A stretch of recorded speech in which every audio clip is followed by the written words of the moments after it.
बड़े मंगलवार की कथा। हनुमान जी को पराक्रम, बल, सेवा और भक्ति के आदर्श देवता माने जाते हैं। इसी वजह से पुराणों में हनुमान जी को सकल गुण निधान भी कहा गया है। गोस्वामी तुलसीदास ने भी लिखा है कि चारों जुग प्रताप तुम्हारा है, प्रसिद्ध जगत उजियारा। इस चौपाई का अर्थ है कि हनुमान जी इकलौते ऐसे देवता हैं जो हर युग में किसी न किसी रूप गुणों के साथ जगत के लिए संकट मोचक बनकर मौजूद रहेंगे। शास्त्रों में कहा गया है कि हनुमान जी की सेवा करने और उनका व्रत रखने से उनकी विशेष कृपा अपने भक्तों पर बनी रहती है। ज्योतिष शास्त्रों के अनुसार हनुमान जी का व्रत करने से कुंडली में मौजूद सभी ग्रह शांत हो जाते हैं और उनकी असीम कृपा प्राप्त होती है। अपने भक्तों पर आने वाले हर संकट को हनुमान जी दूर करते हैं। संतान प्राप्ति के लिए हनुमान जी का व्रत फलदायी माना जाता है। इस व्रत को करने से भूत प्रेत और काली शक्तियों का प्रभाव नहीं पड़ता है। मंगलवार का व्रत करने से सम्मान, साहस और पुरुषार्थ बढ़ता है। अब आइए सुनते हैं हनुमान जी की कथा। व्यास जी ने कहा, एक बार नैमिषारण्य तीर्थ में 80,000 मुनि एकत्र होकर पुराणों के ज्ञाता श्री सूत जी से पूछने लगे हैं, महामुनि, आपने हमें अनेक पुराणों की कथाएं सुनाई हैं। अब कृपा करके हमें ऐसा व्रत और कथा बताएं जिसके करने से संतान की प्राप्ति हो तथा मनुष्यों को रोग, शोक, अग्नि, सर्व दुख आदि का भय दूर हो, क्योंकि कलयुग में सभी जीवों की आयु बहुत कम है। फिर इस पर उन्हें रोग चिंता के कष्ट लगे रहेंगे तो फिर वह श्री हरि के चरणों में अपना ध्यान कैसे लगा सकेंगे। श्री सूत जी बोले, हे मुनियों, आपने लोक कल्याण के लिए बहुत ही उत्तम बात पूछी है। एक बार युधिष्ठिर ने भगवान श्री कृष्ण से लोक कल्याण के लिए यही प्रश्न किया था।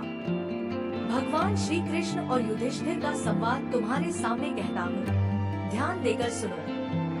एक समय पांडवों की सभा में श्री कृष्ण जी बैठे हुए थे। तब युधिष्ठिर ने भगवान श्री कृष्ण से प्रश्न किया, हे प्रभु नंदनंदन गोविंद, आपने मेरे लिए अनेकों कथाएं सुनाई हैं। आज आप कृपा करके ऐसा व्रत या कथा सुनाएं जिसके करने से मनुष्य को रोग चिंता का भय समाप्त हो और उसको पुत्र की प्राप्ति हो। हे प्रभु, बिना पुत्र के जीवन व्यर्थ है। पुत्र के बिना मनुष्य नरकगामी होता है। पुत्र के बिना मनुष्य पितृऋण से छुटकारा नहीं पा सकता और न ही उसका पुनः नामक नरक से उद्धार हो सकता है। अतः पुत्र दायक व्रत बतलाएं। श्री कृष्ण भगवान बोले, हे राजन, मैं एक प्राचीन इतिहास सुनाता हूँ, आप उसे ध्यान पूर्वक सुनो। कुंडलपुर नामक एक नगर था, उसमें नंदा नामक एक ब्राह्मण रहता था। भगवान की कृपा से उसके पास सब कुछ था, फिर भी वह दुखी था। इसका कारण यह था कि ब्राह्मण की स्त्री सुनंदा के कोई संतान न थी। सुनंदा पतिव्रता थी, भक्ति पूर्वक श्री हनुमान जी की आराधना करती थी। मंगलवार के दिन व्रत करके अंत में भोजन बनाकर हनुमान जी को भोग लगाने के बाद स्वयं भोजन करती थी। एक बार मंगलवार के दिन ब्राह्मणी गृह कार्य की अधिकता के कारण हनुमान जी को भोग न लगा सकी, तो इस पर उसे बहुत दुख हुआ।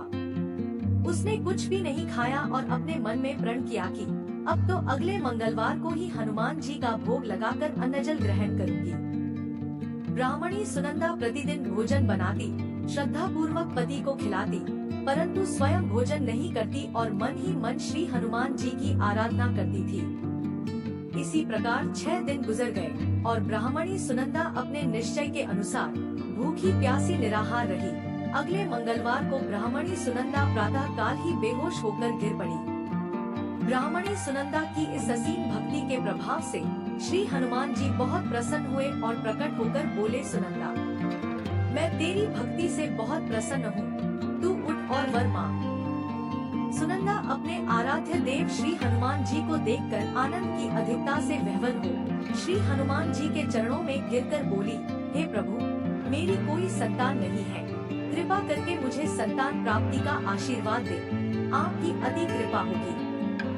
श्री महावीर जी बोले, तेरी इच्छा पूर्ण होगी, तेरी एक कन्या पैदा होगी, उसके अष्टांग प्रतिदिन सोना दिया करेंगे।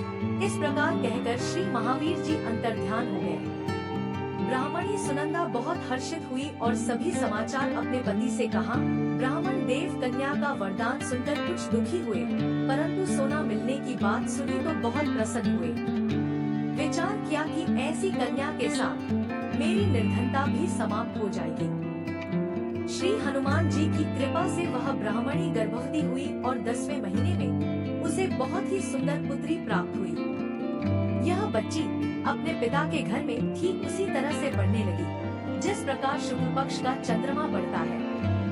10वें दिन ब्राह्मण ने उस बालिका का नामकरण संस्कार कराया। उसके कुल पुरोहित ने उस बालिका का नाम रत्नावली रखा, क्योंकि यह कन्या सोना प्रदान किया करती थी। इस कन्या ने पूर्व जन्म में बड़े ही विधान से मंगलदेव का व्रत किया था। रत्नावली का अष्टांग बहुत सा सोना देता था। उस सोने से नंदा ब्राह्मण बहुत ही धनवान हो गया। अब ब्राह्मणी भी बहुत अभिमान करने लगी थी। समय बीतता रहा। अब रत्नावली 10 वर्ष की हो चुकी थी। एक दिन जब नंदा ब्राह्मण प्रसन्न चित्त था, तब सुनंदा ने अपने पति से कहा, मेरी पुत्री रत्नावली विवाह के योग्य हो गई है। आता आप कोई सुंदर तथा योग्य वर देखकर इसका विवाह कर दें। यह सुन ब्राह्मण बोला, अभी तो रत्नावली बहुत छोटी है। तब ब्राह्मणी बोली, शास्त्रों की आज्ञा है कि कन्या 8वें वर्ष में गौरी, 9 वर्ष में राहिणी, 10वें वर्ष में कन्या, इसके पश्चात रजस्वला हो जाती है। गौरी के दान से पाताल लोक की प्राप्ति होती है। राहिणी के दान से बैकुंठ लोक की प्राप्ति होती है। कन्या के दान से इंद्रलोक में सुखों की प्राप्ति होती है। हे स्वामी, अगर रजस्वला का दान किया जाता है तो घोर नरक की प्राप्ति होती है। इस पर ब्राह्मण बोला, अभी तो रत्नावली मात्र 10 ही वर्ष की है और मैंने तो 16-16 साल की कन्याओं के विवाह कराए हैं। अभी जल्दी क्या है? तब ब्राह्मणी सुनंदा बोली, आपको तो लोभ अधिक हो गया लगता है। शास्त्रों में कहा गया है कि माता पिता और बड़ा भाई रजस्वला कन्या को देखते हैं तो वह अवश्य ही नरकगामी होते हैं। तब ब्राह्मण बोला, अच्छी बात है, कल मैं अवश्य ही योग्य वर की तलाश में अपना दूत भेजूंगा। दूसरे दिन ब्राह्मण ने अपने दूत को बुलाया और आज्ञा दी कि जैसी सुंदर मेरी कन्या है वैसा ही सुंदर वर उसके लिए तलाश करो। दूत अपने स्वामी की आज्ञा पाकर निकल पड़ा।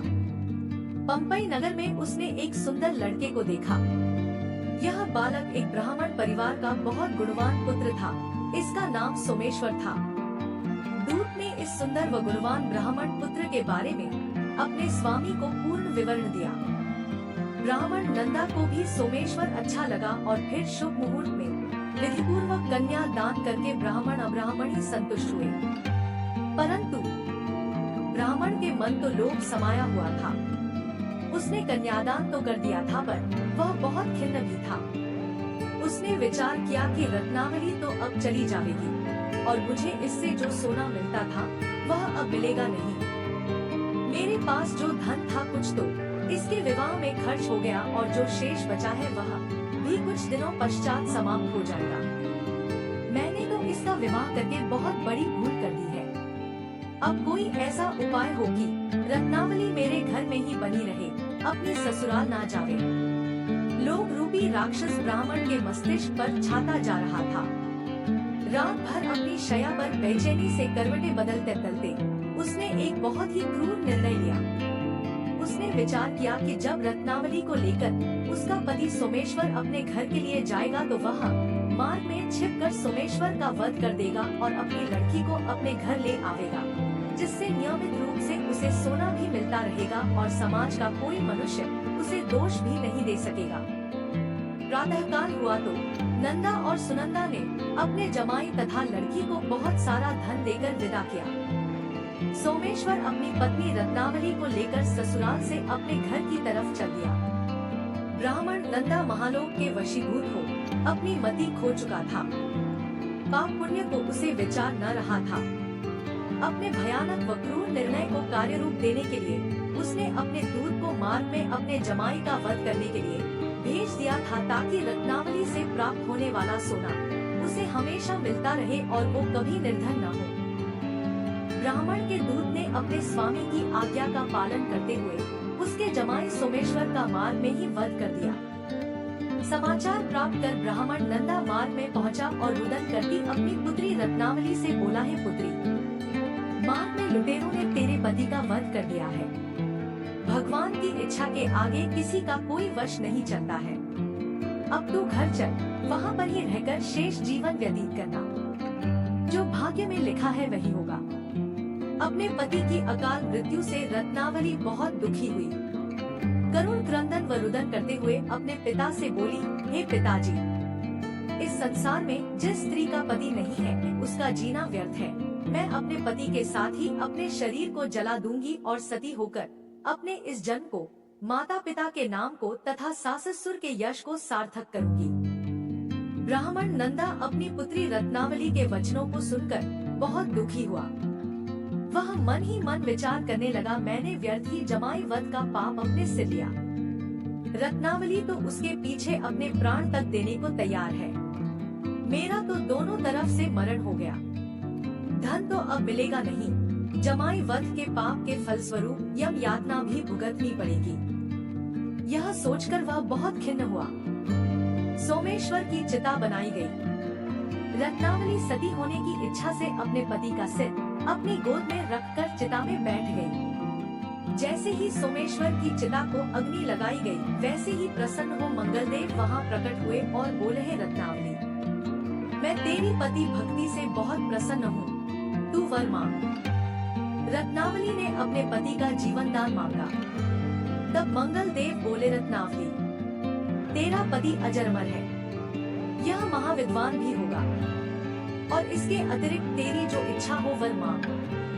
तब रत्नावली बोली, हे ग्रहों के स्वामी, यदि आप मुझ पर प्रसन्न हैं, तो मुझे यह वरदान दीजिए कि जो भी मनुष्य मंगलवार के दिन प्रातः काल लाल पुष्प, लाल चंदन से पूजा करके आपका स्मरण करे, उसको रोग व्याधि न हो, स्वजनों का कभी वियोग न हो, सर्प, अग्नि तथा शत्रुओं का भय न रहे। जो स्त्री मंगलवार का व्रत करे वह कभी विधवा न हो। मंगलदेव तथास्तु कहकर अंतर्ध्यान हो गए। सोमेश्वर मंगलदेव की कृपा से जीवित हो उठा। रत्नावली अपने पति को पुनः प्राप्त कर बहुत प्रसन्न हुई और मंगलदेव का व्रत प्रत्येक मंगलवार को करके व्रतराज और मंगलदेव की कृपा से इस लोक में सुखैश्वर्य को भोगते हुए अंत में अपने पति के साथ स्वर्ग लोक हो गई। मंगलवार व्रत की दूसरी कथा। ऋषिनगर में केशवदत्त ब्राह्मण अपनी पत्नी अंजलि के साथ रहता था। केशवदत्त के घर में धन संपत्ति की कोई कमी नहीं थी। नगर में सभी केशवदत्त का सम्मान करते थे, लेकिन केशवदत्त संतान नहीं होने से बहुत चिंतित रहता था। दोनों पति पत्नी प्रत्येक मंगलवार को हनुमान जी की पूजा करते थे। विधिवत मंगलवार का व्रत करते हुए कई वर्ष बीत गए। ब्राह्मण बहुत निराश हो गया, लेकिन उसने व्रत करना नहीं छोड़ा। कुछ दिनों के बाद केशवदत्त हनुमान जी की पूजा करने के लिए जंगल में चला गया। उसकी पत्नी अंजलि घर में रहकर मंगलवार का व्रत करने लगी। दोनों पति पत्नी पुत्र प्राप्ति के लिए मंगलवार का विधिवत व्रत करने लगे।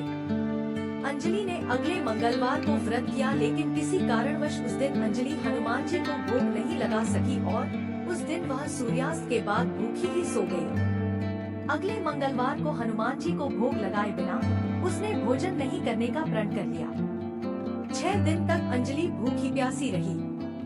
7वें दिन मंगलवार को अंजलि ने हनुमान जी की पूजा की, लेकिन तभी भूख प्यास के कारण अंजलि बेहोश हो गई। हनुमान जी ने उसे स्वप्न में दर्शन देते हुए कहा, उठो पुत्री, मैं तुम्हारी पूजा पाठ से बहुत प्रसन्न हूँ। तुम्हें सुंदर और सुयोग्य पुत्र होने का वर देता हूँ। यह कहकर हनुमान जी अंतर्धान हो गए। तत्काल अंजलि ने उठकर हनुमान जी को भोग लगाया और स्वयं भोजन किया। हनुमान जी की अनुकंपा से अंजलि ने एक सुंदर शिशु को जन्म दिया। मंगलवार को जन्म लेने के कारण उस बच्चे का नाम मंगल प्रसाद रखा गया। कुछ दिनों बाद अंजलि का पति केशवदत्त भी घर लौट आया। उसने मंगल को देखा तो अंजलि से पूछा, यह सुंदर बच्चा किसका है? अंजलि ने खुश होते हुए हनुमान जी के दर्शन देने और पुत्र प्राप्त होने का वरदान देने की सारी कथा सुना दी। लेकिन केशवदत्त को उसकी बातों पर विश्वास नहीं हुआ। उसके मन में पता नहीं कैसे यह कलुषित विचार आ गया कि अंजलि ने उसके साथ विश्वासघात किया है। अपने पापों को छिपाने के लिए अंजलि झूठ बोल रही है। केशवदत्त ने उस बच्चे को मार डालने की योजना बनाई। एक दिन केशवदत्त स्नान के लिए कुएं पर गया। मंगल भी उसके साथ था। केशवदत्त ने मौका देखकर मंगल को कुएं में फेंक दिया और घर आकर बहाना बना दिया कि मंगल तो कुएं पर मेरे पास पहुंचा ही नहीं। केशवदत्त के इतने कहने के ठीक बाद मंगल दौड़ता हुआ घर लौट आया। केशवदत्त मंगल को देखकर बुरी तरह हैरान हो उठा। उसी रात हनुमान जी ने केशवदत्त को स्वप्न में दर्शन देते हुए कहा, तुम दोनों के मंगलवार के व्रत करने से प्रसन्न होकर पुत्र जन्म का वर मैंने दिया था, फिर तुम अपनी पत्नी पर शक क्यों करते हो। उसी समय केशवदत्त ने अंजलि को जगाकर उससे क्षमा मांगते हुए स्वप्न में हनुमान जी के दर्शन देने की सारी कहानी सुनाई। केशवदत्त ने अपने बेटे को हृदय से लगाकर बहुत प्यार किया। उस दिन के बाद सभी आनंद पूर्वक रहने लगे। मंगलवार का विधिवत व्रत करने से केशवदत्त और उनके सभी कष्ट दूर हो गए। इस तरह जो स्त्री पुरुष विधिवत मंगलवार का व्रत करके व्रत कथा सुनते हैं, हनुमान जी उनके सभी कष्ट दूर करके घर में धन संपत्ति का भंडार भर देते हैं। शरीर के सभी रक्त विकार के रोग भी नष्ट हो जाते हैं। जय श्री राम। अगर वीडियो पसंद आई तो हमारे चैनल को सब्सक्राइब करें।